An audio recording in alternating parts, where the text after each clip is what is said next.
Fantastic. Okay.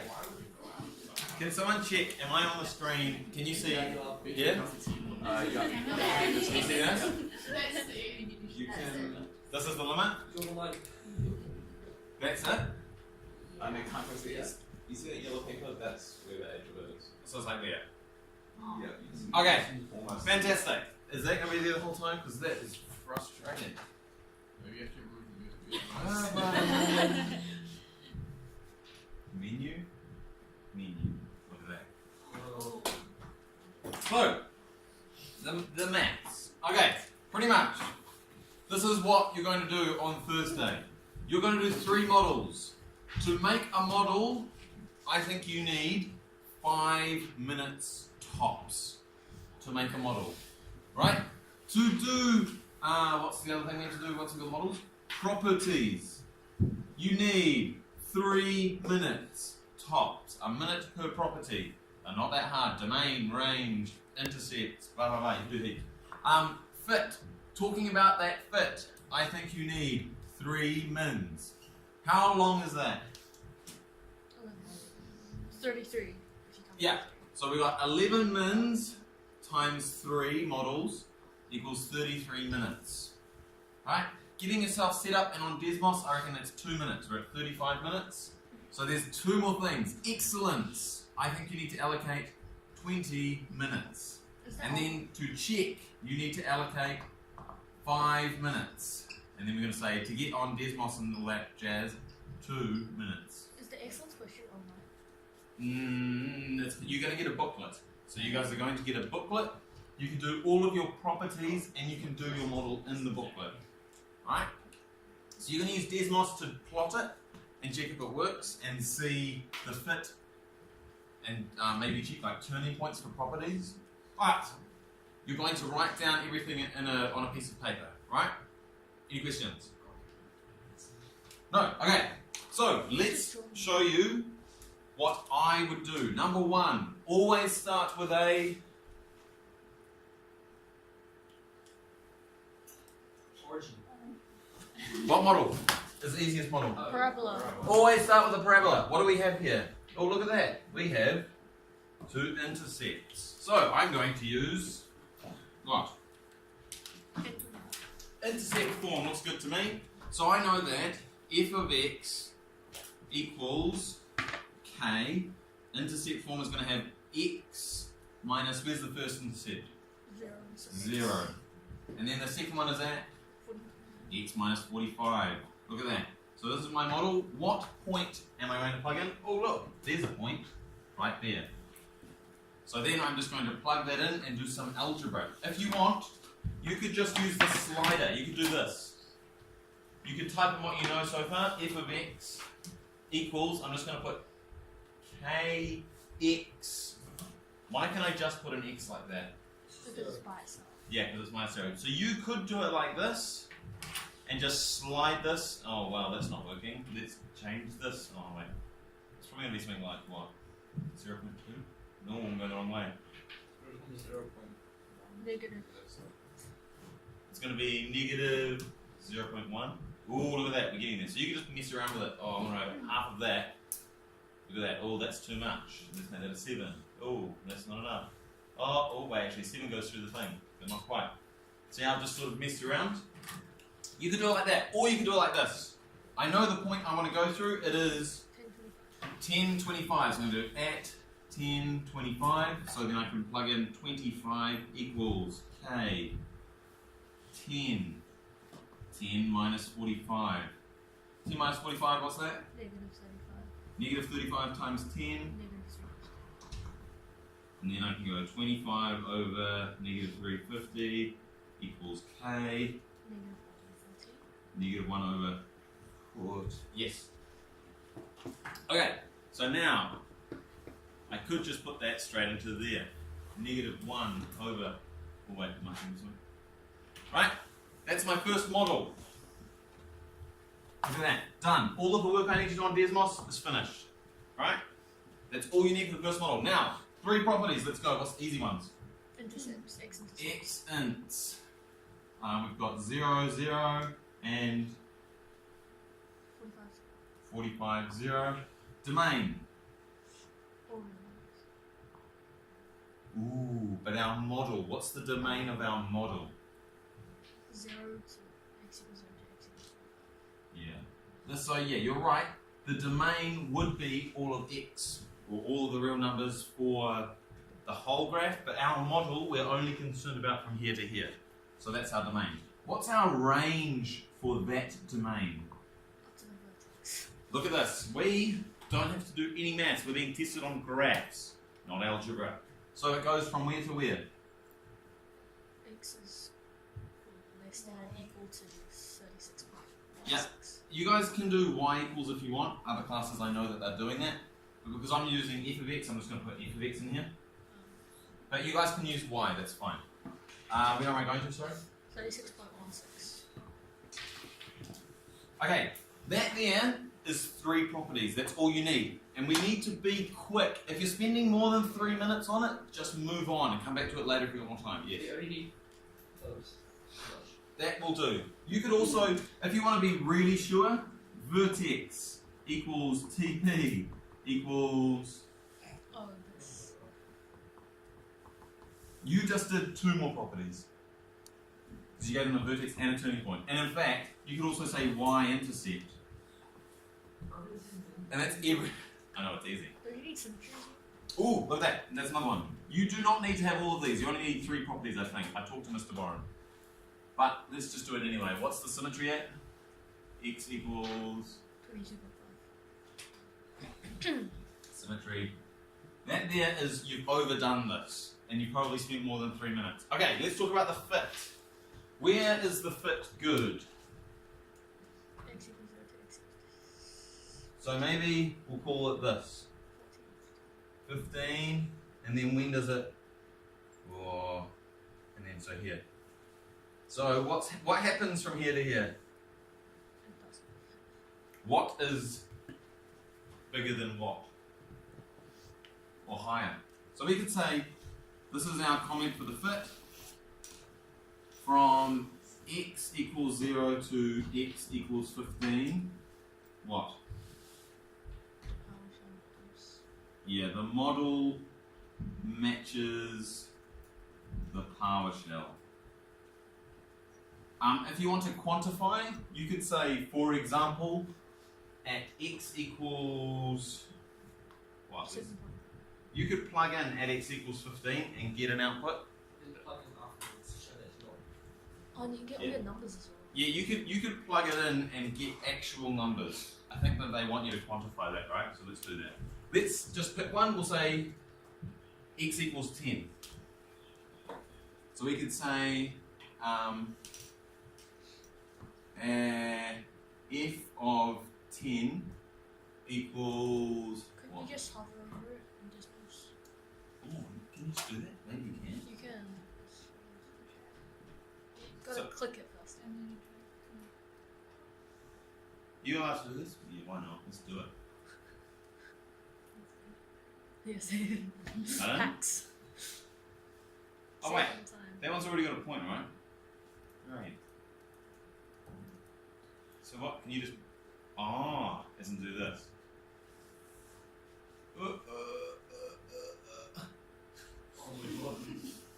Is this actually what we have to do? Oh, 1025, easy. Let's just make it at x equals 10, f of x equals 25, which is the same as the PowerShell. Right? So we're talking about fit and we've quantified it. In fact, I actually missed something here. What did I miss? I didn't even give the actual function. Oh. Where is the function? It's f of x equals negative 1 over 14 x minus 45. I had to write the function. There'll be a space, a box to do that. Okay, blah, blah, blah, blah. So, and then we can say from x equals, where does it start failing? 15 to x equals 45. What happens? The model underestimates the shell. Right? How long did that take me? Don't you have to put numbers? I think you only need to quantify 1 point. Maybe Sure. if you want to push it to the next level, quantify another point. Say, The gap. yeah, say plug in say 20. Say where it is here, and then plug in 20 where it would be on the PowerShell. Can you just say approximately around? Yeah, because the PowerShell you never know exactly what it was. Happy with that? So this is what you have to do for each model. So what you should do is not spend too much time being meticulous about this. Alright? That's all the information you need. Let's move on. Piecewise function. Okay. Yeah, piecewise functions are goodie. What else is a goodie? But that takes a long time. Yeah, piecewise is probably a waste of time and it's hard to come up with properties. What's another one? Cubic. Cubic. Let's do a cubic. So, to model our cubic, I'm going to show you how to do it without any maths. Okay, x minus a, x minus b, x minus c. Add sliders and then just smushy whooshy until it works. Oh. Okay, wait, what do I want? I want one of my things. Let's make c minus... 90. Where do we want it to go through with a cubic? We want it to go through 45. And we want it to go through 0. So that's going to capture those two. And then we can just make A go somewhere in like the negatives, such that it moves it back and forth. So could you make a Normally you want K to be really small. it intercepts the same distance as the ones? So you Pardon? have two intercepts but make one equally distant? Ooh. Yeah, do like Wait, what were you saying, sorry? negative 45 instead of negative 50. But To you make have it these three steps, then you go two. Yeah. You can make the other one the same distance, like Yeah, that's a really good idea actually. Yep, so what, make this A, so I've sort of done that. Yeah, so to make it a nice, so that there as a model is pretty good. Then you just keep messing around with K until it looks nice. Oh, look at that. So do you see how I was doing that? What my strategy was? Pretty much. Logan had a good idea. Get your 2 points that you're concerned about, plug them in. So we plug them in here, there's one intercept, here's the other intercept. What he was saying is, get the one, so this one that's happening such that the cubic is coming back up. So all he did was just mirrored it, I did 90. right? And then, with the K value, just keep adding, just keep going 0.01, and then if you can't see that, it's too high up, just go 0.001, 0.001, and then start manipulating from there, right? It's sort of like guess and check, and it is actually mathematical. Guess and checking is actually part of it. Because look at what we've modelled here. Is that not a beautiful model? Looks pretty good, right? Now, we want to get the properties for this. Oh, look at that. That's everything we need to know. Wait, can you like do a model that's like ridiculously bad? Like, Possibly? I don't know how harsh the thing will be with marking of that. So, what are some properties? Yep, you could say x intercepts. What are they? 0, 0, 45, 0, and what's the other one that we can't see? Yeah, negative 45, 0. Right? That's what's happening in the background because of this. Just got to remember that formula. Not too hard. Very similar to the intercept form of a parabola, except it's got one more. Right? Because it's a cubic, so it has to have an x cubed. 3 x's. Okay. Yep, now, we can... The y-intercept. 0, 0. That's 2 of our 3 properties we need. Oh, look at this. T dot P equals 25.981, 42.089. Done. you'd have to find the other one, right? Unless you said local max. Ooh, I like that. Local maths. What? That's like a different one. Okay, you guys need to be fast. Just do it there, finish, right? Because then we have more time for other stuff and more time to come back and check. I guarantee a lot of the class is going to run out of time. Right? So just get that model in, write down these things. What can we say about fit?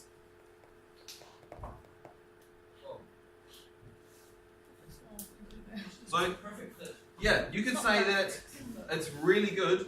You could right about fit, you could say from x equals 0 to here, about x equals what? 12? You could say that the model underestimates the shell. From x equals 12 up to x equals 20, looks pretty good, right? Or up to x equals 25, looks good. Then you could say, so you could say from here to here, from 12 to, let's just make it up, what's that going to be about? 30? 32. Look at that, beautiful. Yeah, well, like you're looking at a picture, you don't have, you've made a model that is an estimate. So the markers will go through and check the formulas and stuff. They're going to check the formula. What do you mean? Like, will they check the formulas, like... They're going to look at this model and they're going to see if the picture looks good and if your description works well with the picture. So you could say here the model underestimates the shell, it's a perfect fit here, and it overestimates the shell. Then pick a point, any point. Even let's do a point here. We could say at make it a whole number because it's easy. At x equals 40. See that? And just quantify what you think that distant difference is. What does that difference look like to you? 4. Alright? So that's your fit. And you can talk about how good your fit is. From x equals 0 to x equals 12, the model underestimates the shell. From x equals 12 to x equals 32, it seems to be a good fit. And then from x equals 32 to x equals 45, again, the model underestimates the shell. The difference at x equals 40, so you can say at x equals 40, model is 4 below shell. Maybe make that a little bit more professional, but that's just the statement you want to say, right? So you've quantified that difference. You've talked about how your model fits, and then you've given a quantification. How long do we spend on that? 5 minutes. Pardon? 5 minutes. 5 minutes, done. Let's move on. You need to hurry up so that you can get to this excellence question and have a good go at it, and you need more time for checking. If you can burn through the questions faster and have more time for checking, you're going to be better off. Checking is really where you get the marks in maths. Okay, can I move on? This is going to be a video, so you can go back and check. We're going to do our final model. Sine wave. Sine wave is going to be easier. Again, if you forget how to do a sine wave, or you forget how to do cubic while you're in there, then maybe resort to a piecewise of parabolas. Right? But it's going to be easier. What's the formula for a sine wave? A sine B. Let's add these slides as we go. Wait, so don't have to do a sine wave, right? I would. But we get locked out. You need 3 different models. So what are you going to do for your third one? So piecewise, parabola, and then... Oh yeah, you can do that. Okay. Can you not remember that? It's pretty hard to like find all the... This bracket here is the hardest part. Can't you just calculate it with like all the numbers? With all of the numbers. Because like altitude would already be like 40. Oh yeah, so amplitude, you know it's going to be Amplitude, 40. So let's chuck that in straight away. You know it's going to be 40. Boom. Look at that, we've got our height already. How often does that period repeat? Yeah, let's just do it by guess. And you don't have to change anything in like the That's all horizontal. like 0.01. Oh no, that's too small. Oh, look at that, we're getting there. How hard is this? Or let's go a little bit more. Oh no, wrong way. 0.9. Look good? No. Oh, hey, look at that, that's a model. Done. See that? Who cares? Move on. You've got 5 minutes to make this model. Make it basic. Do you think a marker's going to be unimpressed with this? No. Thing is, dang it, those intercepts don't quite match. Oh well, I'll just click here and it will tell me. How far you have to move it. Yes, look at that. There's an intercept, and there's the other intercept. Oh, look at that, a turning point. Wow, that's my properties pretty much done. Okay, let's do it. So, turning point is at 23.94, 41. 1 property out of 3, done. Domain. Our model, where does our model go from and to? Yeah, it goes from 1 point. Let's say that it goes from 0 here. We'll just do that. Can you say that? Well, even though it goes under, we can just say that our model is slightly failing there. Less than or equal to x, less than or equal to, look at that, 46.737. Two properties, done. What's our range? Oh, that's easy. Because our turning point gives it to us. Ooh, actually, no, it doesn't. Because we did that. It goes from negative 3.192 less than or equal, I'm doing f of x, you guys probably just do y because it's easier, up to 41. Three properties, done. Right? You could talk about the period. You could say this graph will repeat every that much if you wanted, but it's up to you. Three properties is fine. Right? All I did was slid these around. I had an understanding of amplitude, which was quite important, and then I realized to manipulate the period. Pretty much you'll be able to do it with these two things, and you guys understand horizontal and vertical shift quite well anyway, right? You understand that if you want to move things up and down, you can do that. So for example, I could change this, and I could send this up. But let's just put it back to how it was for now. Happy with that? Okay, let's talk about the fit. Where does it fit well? Nowhere really. Oh, look at this, really good fit here. Great fit there. And wow, fantastic fit from there to there. This is actually a pretty good model. You go slightly over here, you go slightly under here, you go slightly over here. Oh, it goes over for a lot of that. But to be honest, if you were talking about the difference, what is the maximum, like, quantifiable difference to you? What can you see? This is probably the biggest difference here, right? So you could talk about that. You could say the maximum, the biggest distance I can see is at x equals 42 is the biggest quantifiable difference. Where what happens? Where, yeah, the model, does it underestimate or overestimate? Yeah, underestimates the, what are we talking about here? Power shell. Yeah, the power shell. Right, that's talking about a quantifiable difference. Then you could say, just talk about from x equals 0 to x equals 10. The model underestimates the shell, then it looks good. Underestimates the shell, overestimates the shell. Any questions? That's merit, done. Now we can spend the rest of the time on excellence. Are there any questions? Okay, pausing the video, stopping the video. Wait, don't we have to do the seeing which one's the best model?